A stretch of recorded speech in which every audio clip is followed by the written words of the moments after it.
Sean. Hi, my name is Steph. This is usually my husband's area of expertise, recording, not so much mine, so if I seem awkward, you'll know why. Reflecting on this week's discussion question, can ESL coursebooks be considered a method? One could say yes with regards to the definition in the dictionary of the term, but in a second language learning context, the answer is clearly no. A method, according to the Webster's Dictionary, is a careful or organized plan that controls the way something is done. In this sense, using a textbook could be construed as a method. A text is carefully organized and definitely controls the way something is done.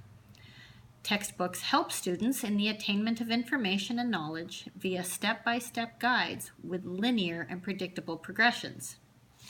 However, when you look at using a textbook from a language learning perspective, the definition of method changes to acknowledge the psychological nature of language acquisition.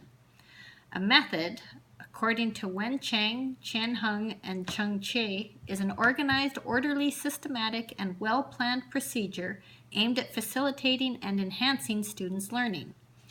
That is, it considers primarily the abilities, needs, and interests of the learners. This is worth considering more fully. When it comes to language learning, Wen Chang et al. Explain that for a method to be good and effective, the following criteria must be met. Number 1, a good method recognizes individual differences. 2, a method provides student learning. 3, a method promotes and facilitates growth and development, and it achieves the desired results of the teacher as reflected in her instructional objectives. Using a textbook as a method meets all of these criteria except the first and most important one. A method recognizes individual differences. No textbook takes into consideration the individual needs of the students. Textbooks do not respond to reading ability, social context, sociolinguistic needs, the motivation or lack thereof of the students, or the goals for language learning. Ansari and Babai sum it up beautifully. No one textbook can respond to all the differing needs.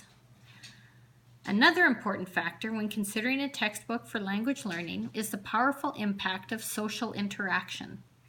We know from Verga and Coates that social interaction influences human communication, and more specifically, language learning.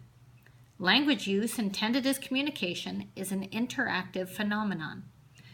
Students, in order to acquire a second language, need to communicate effectively with others. This entails accounting for additional contextual cues from other people engaged in dialogue, which cannot be found in printed text. The subtle nuances of language and body language that help with context and understanding are unaccounted for in textbooks.